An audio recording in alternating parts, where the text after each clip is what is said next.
پہلا جو قانونی سوال پیدا ہوتا ہے راجہ صاحب وہ یہی ہے کہ صدر صاحب 75 ہمارے سامنے رکھا ہے، 75B کے تحت اگر وہ واپس بھیجتے ہیں تو اس کے لیے تحریری طور پر ان کو وجوہات بتانا لازم ہے، یا بس وہ اپنے عملے سے کہہ کر اس کو زبانی بھی واپس بھیج سکتے ہیں؟ دیکھیے اس آرٹیکل 75 جو سا ہے کانسٹیٹیوشن آف پاکستان کا بڑا کلیئر ہے، اس میں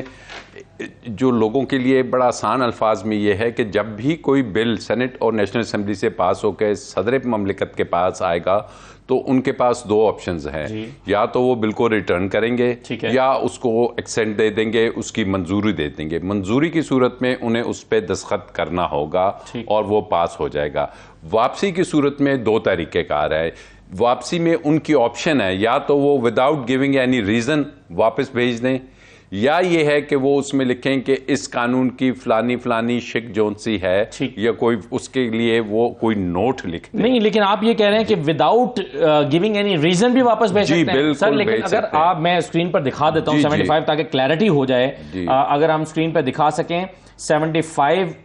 وہ یہ کہہ رہا ہے کہ when a bill is presented to the president for assent, the president shall within 10 days، اور اس کا جو بی ہے اس پر ذرا غور کریں، اس میں لکھا ہے کہ in the case of a bill other than a money bill, return the bill to the Majlis Shura Parliament with a message requesting that the bill or any specified provision thereof be reconsidered and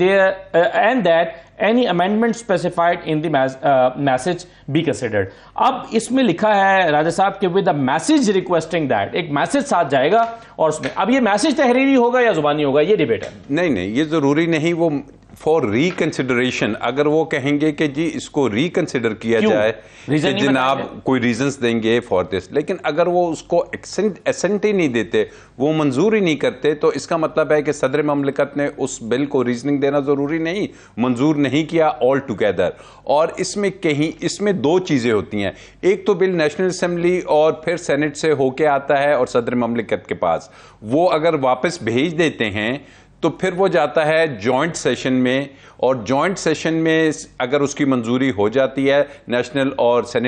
assembly اور Saint کی، تو پھر وہ دوبارہ صدر کے پاس جاتا ہے، اور صدر صاحب کے پاس 10 دن کا ٹائم ہے کہ اس کو منظور کریں، اور اگر وہ منظور نہیں کرتے تو اس میں ایک ڈیمنگ کلوز ہے کہ جو اس پوری کنٹروورسی کی اب اصل چیز ہے۔ وہ ڈیمنگ کلوز یہ ہے کہ 10 دن کے بعد اٹ وڈ بی ڈیمڈ از خود وہ قانون تصور ہو جائے گا۔ لیکن جو پہلی صورتحال تھی کہ جس میں جوائنٹ سیشن نہیں تھا، وہ نیشنل اسمبلی اور سینٹ سے پاس ہو گیا ہے، جو کہ ابھی ہوا ہے، ایسی صورتحال میں کوئی آٹومیٹک ڈیمنگ کلوز نہیں ہے، تو وہ قانون تصور نہیں ہوگا جب تک کہ صدر مملکت اس پہ دستخط کر کے اس کو پاس نہیں کریں گے۔ In absence of the signatures of president وہ کبھی بھی قانون نہیں بن سکتا۔ یہی غلطی ہوئی ہے لا منسٹری سے کہ انہوں نے صدر مملکت کا دیکھا جب اس کو، وہ تو آیا ہی نہیں، تو انہوں نے یہ تصور کر لیا کہ شاید اس میں کوئی ڈیمنگ کلوز ہے، اور انہوں نے اسے قانونی شکل دے دی، وچ از ایبسلیوٹلی ایک غیر قانونی ان کا جو ان سی اپلیکیشن آف کانسٹیٹیوشن ہے۔ وہ یہ رائے صاحب آپ کہہ رہے ہیں کہ تو قانون بن نہیں سکتا، لیکن صدر صاحب کی ٹویٹ کی آخری لائن تو بتا رہی ہے کہ قانون بن چکا ہے۔ وہ کہہ رہے ہیں کہ میں ان لوگوں سے معافی مانگتا ہوں جو اس سے متاثر ہوں گے، تو وہ تو تسلیم کر رہے ہیں کہ قانون تو اب بن گیا، جیسے بھی بنا، میرے دستخطوں سے نہیں بنا لیکن 2 نمبری سے بنا، جیسے بنا اب یہ بن گیا۔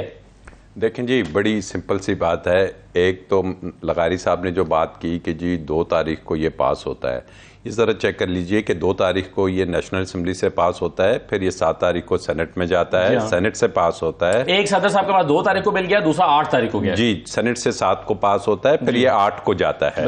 8 کو اگر جاتا ہے تو 10 دن 18 یا 19 کو بنتے ہیں اگر اسی دن چلا گیا۔ نمبر 2 جو بات ہو رہی ہے کہ جی آئینی مدت،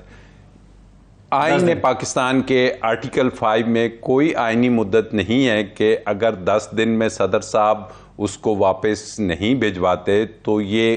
قانون تصور ہوگا۔ نہیں تو پھر 10 دن کی قدغن کا مطلب کیا تھا؟ 10 دن میں واپس بھجوا سکتے ہیں نا، اور اگر 10 دن میں نہیں بھجواتے تو اگر نہیں بھجواتے تو اس کو آپ قانونی شکل نہیں دے سکتے، ان کو کہا جائے گا کہ اس کو بھجوائیں، لیکن کہیں بھی آئین پاکستان، لیکن سر پھر وہ 10 دن کی قدغن کیوں لگائی گئی ہے اس قانون میں؟ سر اسی لیے رکھی ہے کہ وہ رکھ کے بیٹھ نہ جائیں، صدر صاحب کسی قانون کو 1 مہینے یا 2 مہینے کے لیے رکھ کے نہ بیٹھے. ہی ہیز ٹو ڈیسائیڈ کہ یا اس کو, اور مان لیا کہ صدر صاحب, آپ مجھے ایک سیکنڈ دیجیے, وہ اس لیے ہے کہ یا آپ 10 دن میں اس کو پاس کریں یا آپ اس کو واپس بھجوا دیں. ٹھیک ہے, 2 باتیں. واپس بھجوانے کے لیے یا آپ لکھیں کہ فلانی شک کو میں اعتراض کرتا ہوں, یا آپ اس کو ریٹرن کرتے ہیں. ریٹرن کی حد تک انہوں نے کہا کہ میں نے اپنے عملے کو کہا کہ ود ان اسپیسیفائڈ پیریڈ اس کو واپس بھیج دیا جائے, انہوں نے نہیں بھیجا. اب بات یہ ہے کہ اگر وہ ڈیلے ہو جاتا ہے تو کیا وہ قانون بن جائے گا؟ A very clear answer to this is no. وہ قانون نہیں بن سکتا. لا منسٹری کو دیکھنا چاہیے تھا, کیونکہ یہ پہلا راؤنڈ ہے, جوائنٹ سیشن کا یہ پاس کردہ نہیں ہے, تو لا منسٹری دیکھتی کہ صدر پاکستان کی طرف سے دستخط شدہ قانون جس پہ ان کی منظوری ہے وہ نہیں آیا, تو اس کو نہ گزٹ کیا جا سکتا ہے نہ نوٹیفائی کیا جا سکتا ہے. صرف ایک صورتحال ہے کہ اس کو 10 دن کے بعد ہم آٹومیٹیکلی تصور کریں گے کہ یہ قانون بن گیا ہے, وہ یہ ہے کہ جب یہ سیکنڈ راؤنڈ میں مشترکہ نیشنل اسمبلی اور سینٹ کے سے پاس ہو کے جائے گا تب. اب آپ کا سوال تھا کہ 10 دن کیوں دیا گیا, وہ اسی لیے دیا گیا. میرا سوال تھا کہ اگر صدر صاحب 10 دن کے اندر فیصلہ نہیں کرتے, نہ دستخط کرتے ہیں نہ واپس بھیجتے ہیں, پھر کیا ہوگا؟ اگر دستخط نہیں کرتے تو وہ قانون نہیں بن سکتا. ریمائنڈر جائے گا یا کچھ بھی ہوگا, ایک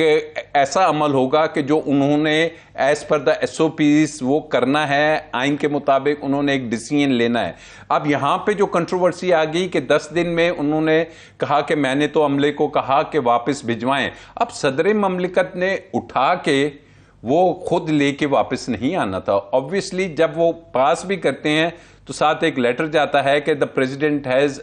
آپ روز دیکھتے ہیں کہ جی صدر مملکت نے اسمبلی توڑنے کی دستخط کر رہے ہوتے ہیں نا, تصویریں آ رہی ہیں آج کل میڈیا پہ, آج یہ دستخط کر دیے, آج فلانی چیز پہ. یہاں پہ ایک چیز کرسٹل کی طرح کلیئر ہے کہ ان کے دستخط کے بغیر یہ قانون نہیں بن سکتا. سیکنڈ کنٹروورسیز کہ جی اگر 10 دن میں نہیں گیا تو اس کی رسپانسبلٹی فکس ہونی چاہیے اس عملے پہ جو کہ وہاں پہ موجود ہے ایوان صدر میں. صحیح ہے. اور نمبر 2 لا منسٹری پہ بھی کہ آپ نے تو جانتے ہیں نا قانون کو کہ دستخط کے بغیر ایک قانون کو کیسے آپ نے نوٹیفائی کر دیا, گزٹ کر دیا. اینڈ نمبر 3 جو اس میں سب سے امپورٹنٹ چیز ہے کہ صدر مملکت نے جو اپنی ٹویٹ میں کہا, ایک طریقے سے وہ حلفیہ بیان دے رہے ہیں, وہ اللہ تعالیٰ کو حاضر و ناظر جان کے غالباً اسی طریقے سے شروع ہو رہی ہے اگر آپ پڑھیں اس ٹویٹ کو. تو جو اس ملک کی سب سے بڑی ایک کانسٹیٹیوشنل پوزیشن ہے, اگر وہ ایک حلفیہ بیان ایک طریقے سے دے رہے ہیں تو اس کو سب سے زیادہ پرائورٹی دینی چاہیے اور اس کو درست. چلیے